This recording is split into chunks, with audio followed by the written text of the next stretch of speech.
Este interesantísimo encuentro de arte, técnica y ciencia en la laudería. Ahora tenemos la participación de Omar Alejandro Rojas Ramos. Él es músico tradicional, laudero, bailarín, fotógrafo, docente. Él nació el 30 de marzo del 1980, ¿no? O sea, en Colima.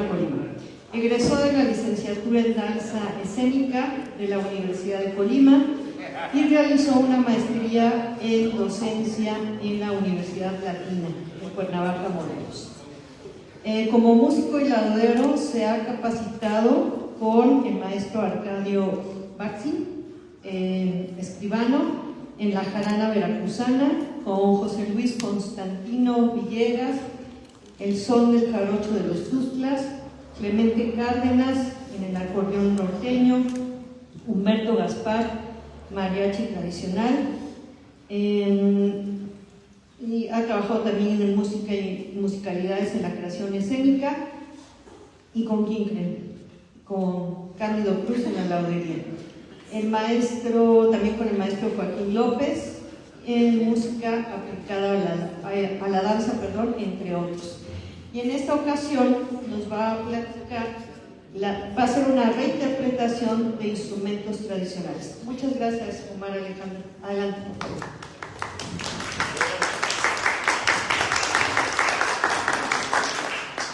Muchas gracias, muy buenas tardes. Cuando tuve la oportunidad de poder estar en este lugar, pues platiqué con alguien que quiero mucho y le decía, pues tengo esta oportunidad, pero no sé de qué hablar, ¿no? Entonces me dice, ¿por qué no hablas de la reinterpretación de instrumentos tradicionales, que es algo que has hecho por muchos años, ¿no? Y entonces, pues así comienza esta plática. Va a ser una plática desde mi experiencia, desde lo que he vivido, primeramente, como lo mencionan, como bailarín, pero el mismo día que comencé a bailar, ese mismo día comencé a tocar instrumentos tradicionales y también a entrar en el canto también, ¿no? Siguiente, por favor. Bueno, mis inicios pues se remontan a mis 12 años como músico tradicional. El único instrumento que yo conocía en ese momento pues era la guitarra, ¿no? Entonces cuando nos suben al salón de música y están todos los instrumentos enfrente, estaba los violines, el arpa, el guitarrón, la quinta de golpe y la vihuela y la guitarra, ¿no? Entonces empiezan a entregar los instrumentos y me toca la vihuela. Entonces yo me puse triste porque yo dije, yo quería la guitarra, que es lo único que conozco, ¿no? Y ahí comenzó mi travesía en este camino de la música, y pues eso fue hace ya 33 años. Y entonces, bueno, la cuestión desde ese momento empecé yo a tener esa inquietud, ¿qué sucedía atrás de esos instrumentos, ¿no? Afortunadamente, en el lugar en el que yo vivía en ese momento con mis padres, alrededor vivían muchos lauderos.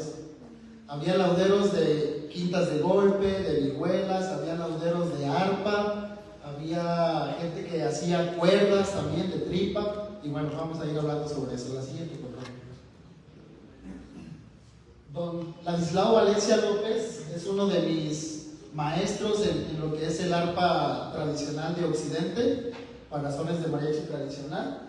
Y bueno, entre las clases él me platicaba pues cómo él construía sus propias cuerdas. Él se iba al puerto de Manzanillo a las embarcaciones y compraba pues esos hilos de pescar. Decía que el que más le funcionaba era el hilo brasileño, ¿no? Él comentaba, y tenía una maquinita ahí muy rústica donde él entorchaba cada uno de los bordones principalmente, y entonces era lo que yo veía. Todo lo que les voy a platicar ahorita es de una manera, yo nunca fui un discípulo directo de estas personas, sino más bien con sus pláticas y su experiencia, ¿no? El siguiente, por favor.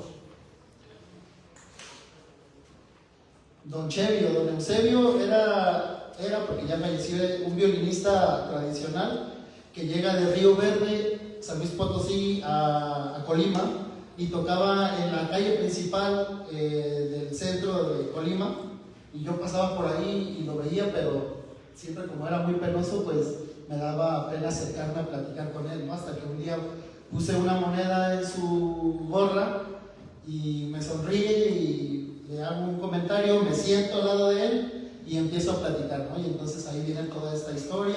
Él también pues tenía que solucionar su vida y su labor musical, y pues intervenía sus instrumentos como él creía, como él podía, y pues ahí eran también otros tips que yo iba adquiriendo, ¿no? Siguiente.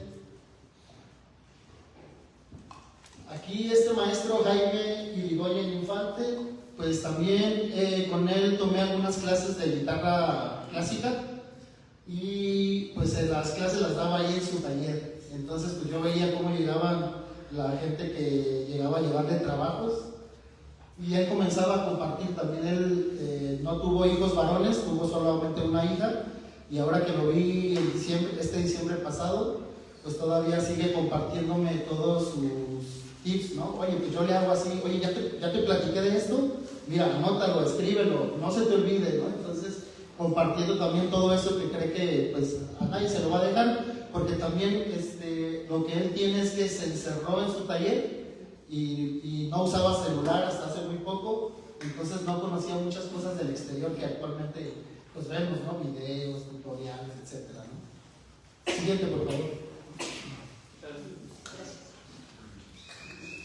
Y bueno, hace 2 años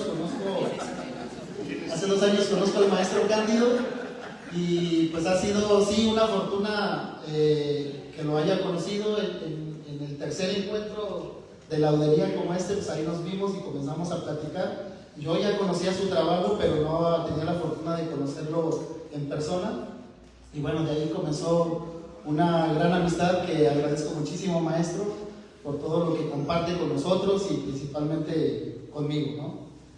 Bueno, entonces aquí comienza también esta parte del tema.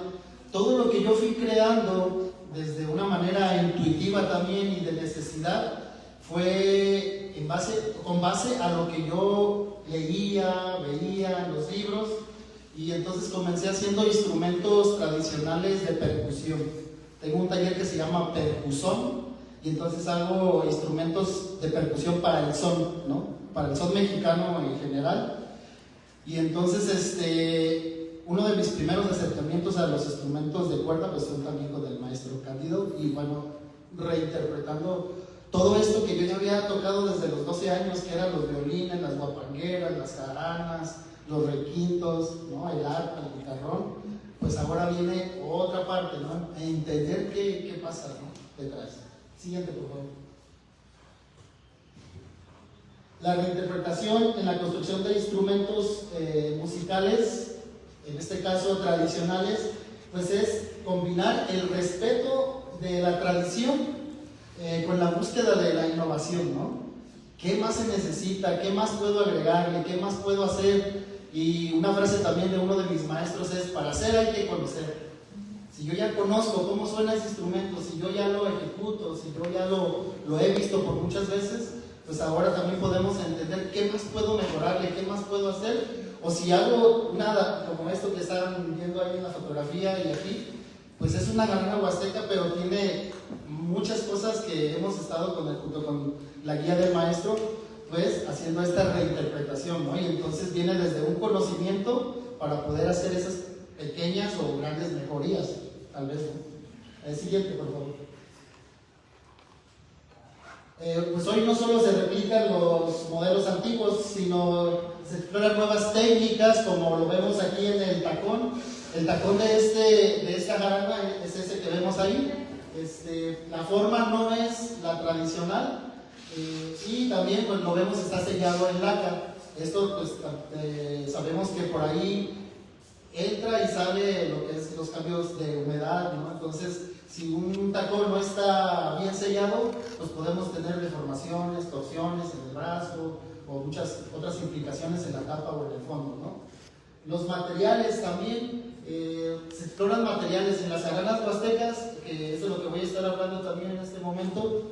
Actualmente se usan maderas diversas de todo porque quiero tener un instrumento muy bonito, que quiero que resalte la concha que le voy a poner. Entonces ya le ponen Punabeto, Engelmann, le ponen otras maderas que no son tradicionales o que se usan en la comunidad, ¿no? En este caso el cliente de esta jarana pues pidió que fuera lo más acercado a lo tradicional, y también yo se lo propuse, que fuera, pues en este caso, de cedro, ¿no? Y pues el diseño también, se está trabajando mucho la cuestión del diseño desde la elaboración, desde estar diseñando o plasmando la idea que uno tiene. También lo vemos en el puente, ¿no? En el puente también tenemos esto característico que son las sirenas, las colas de sirena, pero pues dándole este toque ya visto desde la parte simétrica y un montón de cosas que hay detrás, ¿no? Que he tenido llamadas de gente de la Huasteca pues diciendo es que pues, la cabeza de una jarana, el cabezal de una jarana tradicional no es simétrica, ¿no? Porque son 5 cuerdas y va de tal manera y eso. Entonces ha habido comentarios de varios tipos, ¿no? Siguiente.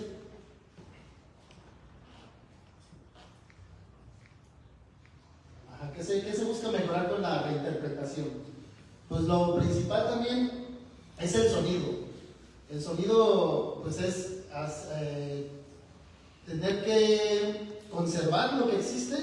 En este caso, por ejemplo, si la tapa es de cedro, nos da una sonoridad diferente al cedro canadiense, por ejemplo, ¿no?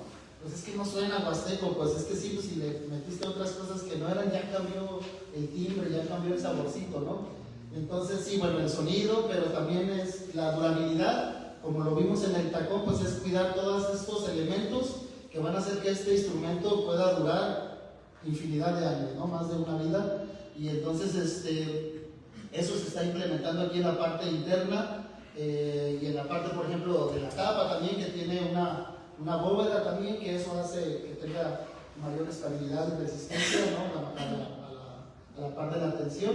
Entonces todos esos elementos que pueden ser de la guitarrería o de otras técnicas, pues también se están implementando, ¿no? Lo que hablaban también el día de ayer, pues yo también le decía al cliente, pues esto que ves aquí, pues se ve bonito, ¿no? Y a lo mejor no lo necesita porque la selección, que eso es uno también de las cosas principales en la interpretación, pues hacer una buena selección de madera, ¿no? Entonces, si tengo una buena selección de madera, pues no necesito poner un refuerzo, ¿no? Pero en este caso se lo pusimos para evitar cualquier cosa y aparte, pues es algo que no se hace en la parte tradicional y aparte se ve muy bonito, ¿no? Entonces dicen, se ve muy elegante, dicen los tradicionales, ¿no?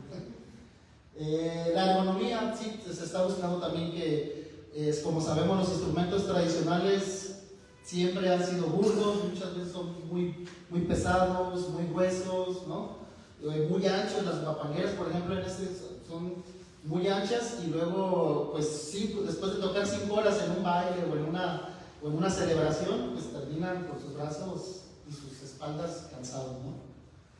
Y el impacto ambiental también, que es parte de lo que tenemos que cuidar y que lo que hemos estado hablando en este encuentro también, que es muy importante, ¿no?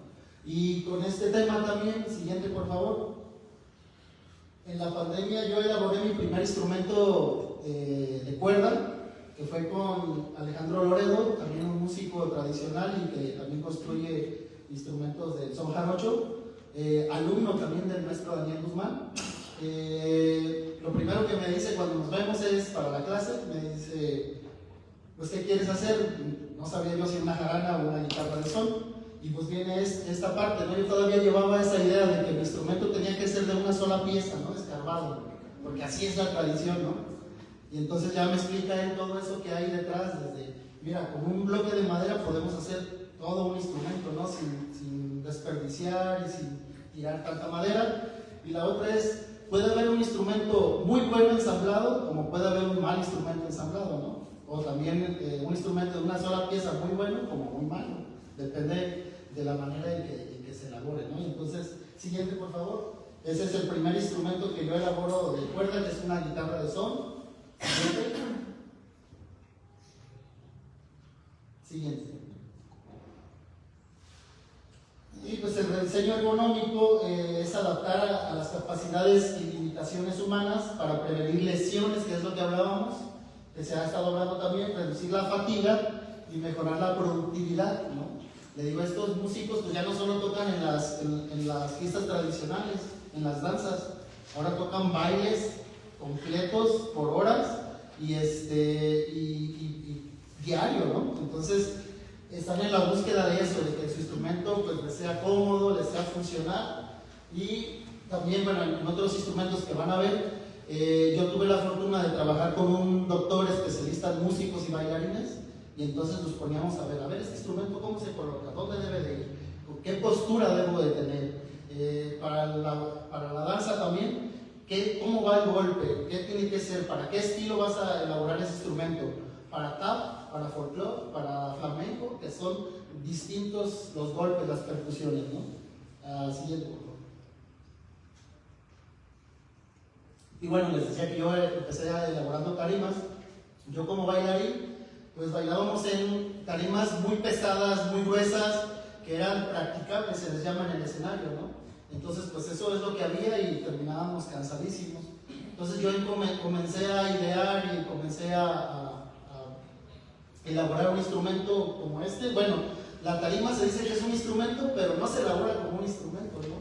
Los que nos subimos a ella tratamos de usarla como eso, pero no se elabora. O sea, no habemos muchos que hagan esto, que tenga, bueno, esto tiene una parte interna también de construcción, que aparte de tener un refuerzo, pues también da la sonoridad que se está buscando, ¿no? Y yo, sin saber todavía nada de lo que estoy conociendo ahora con el maestro, pues yo le ponía que una barra dentro para controlar la flexibilidad de la tapa, porque yo decía, pues si eso es una tapa, pues puede ser como una tapa de una guitarra, ¿no? Si es muy grande, pues tengo que controlar, porque si está muy floja, me da un sonido, si la empiezo a apretar o a controlar, me va a dar otro sonido, ¿no? Y entonces esto nace cuando voy con mi maestro Irigoyen y le digo, oiga, ¿y esto qué es? Me dice, pues estaba apenas saliendo, dice, se le llama monitor, ¿no? Y es para que el músico escuche y todo. Y entonces elaboré esta tarima, me fui a mi taller y elaboré esta tarima que se llama tarima con monitor.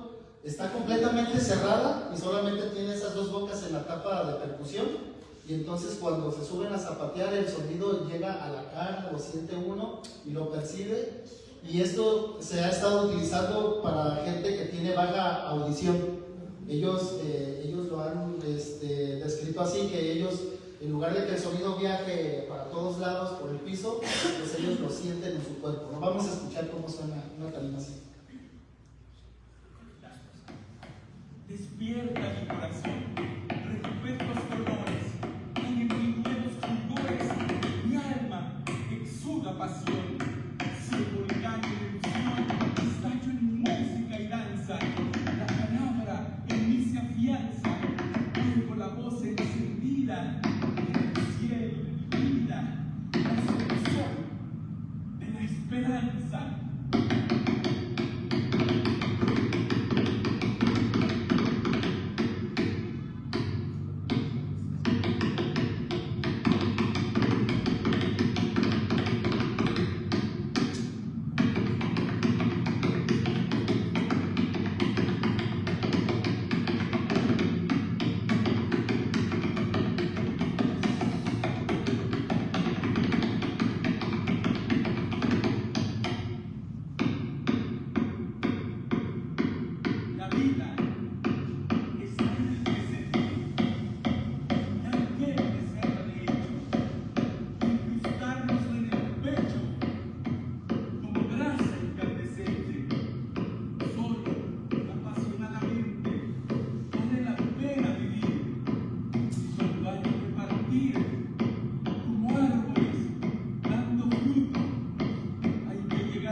La reinterpretación no solamente se ve la manera de elaboración, sino también la manera de ejecución, ¿no? Como ahora muchos de los instrumentos tradicionales se utilizan para el jazz, para el rock, para otros géneros, que tal es el caso como lo vemos el uso con este bailador y poeta.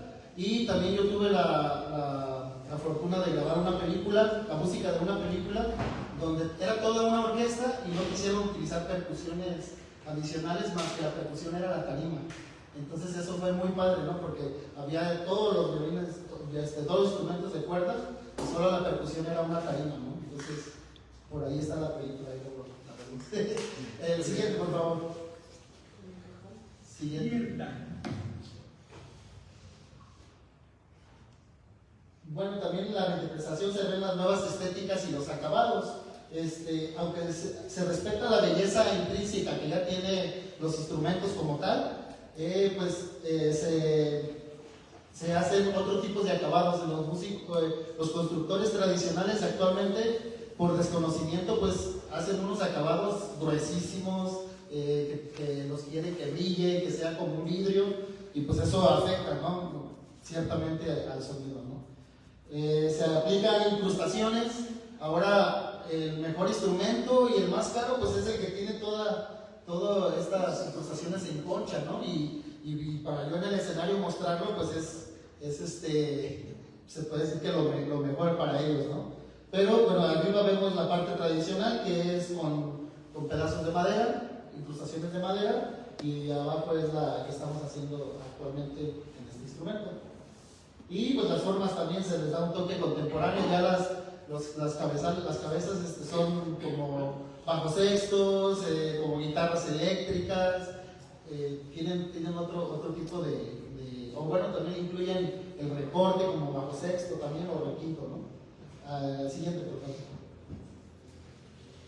La integración de elementos funcionales como lo son las pastillas y el sistema de afinación también. Ahora pues ya las clavijas se dejaron de lado, porque pues en el escenario también mis clavijas se me está desafinando o se aprieta y ya no puedo afinar. Y pues también el sistema de pastillas, que eso es un apoyo para ellos. Ya se usan transmisores inalámbricos, se baja uno del escenario y anda con el público y etcétera, y entonces eso da otro tipo de desarrollo y otro uso y otra reinterpretación del instrumento. Siguiente, por favor. Vamos a escuchar ahora esta tarima. Es una tarima electroacústica que también, pues yo una vez que vine, yo vivía en Cuernavaca antes de aquí, y entonces cuando venimos a tocar al Zócalo de la Ciudad de México, pues todos los instrumentos estaban con sus pastillas, ¿no? Y me dice el técnico, ¿y la tarima también tiene pastillas? Y le digo, no. Y entonces al día siguiente pues llegué al taller y empecé a buscarle y a idear esto, y pues esto se ha usado muchísimo en los escenarios, ¿no? Esta es una bailadora maravillosa, ahorita la van a escuchar, y hace sonar cada uno de estas variantes de timbres, ¿no? Se escucha el bajo, se escucha el agudo, se escuchan, ahí ustedes lo van a ver y escuchar. Sí.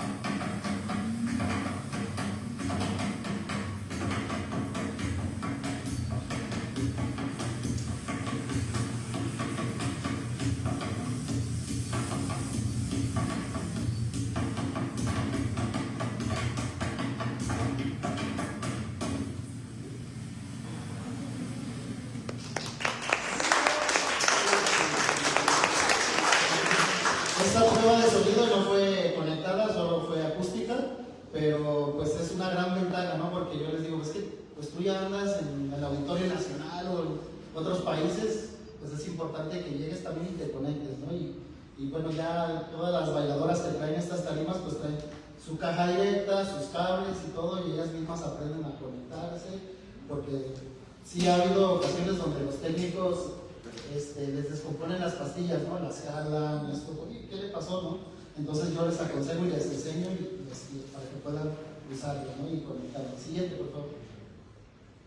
Ahora este modelo que vamos también a ver y escuchar es algo también que se busca la practicidad, ¿no? Esta tarima se dobla a la mitad para poderse transportar, es de 60 por 1.20, y vamos a escuchar el libro.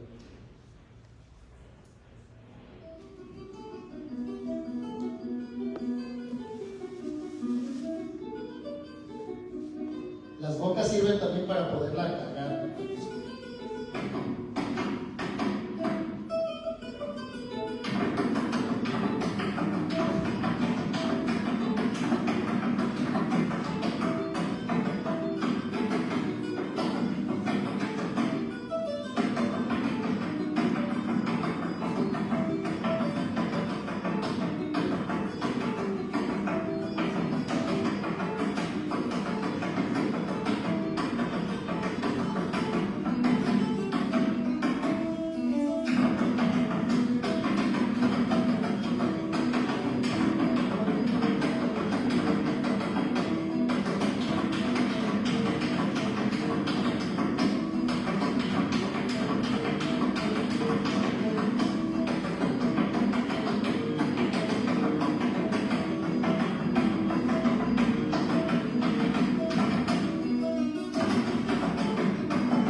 Bueno, en las conclusiones, la reinterpretación es un testimonio del dinamismo que se debe de tener en la laudería, y que también la reinterpretación, bueno, se adapta a las necesidades de los músicos contemporáneos, ¿no? Y la reinterpretación es vital porque nos permite la evolución también de los instrumentos.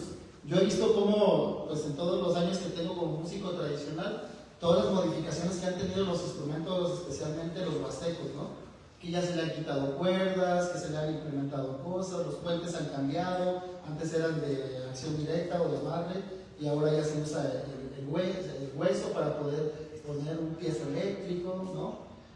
Mantiene las tradiciones vivas, se sigue utilizando el instrumento, se sigue construyendo, se sigue haciendo, los lauderos tienen trabajo también y se sigue manteniendo todo esto, ¿no? Se fomenta la comprensión.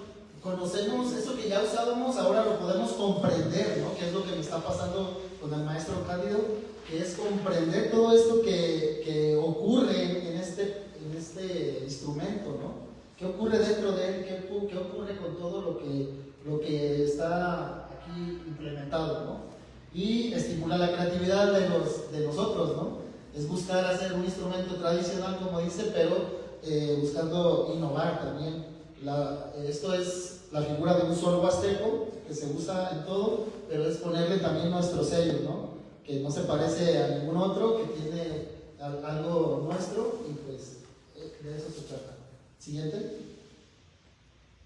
Y muchas gracias.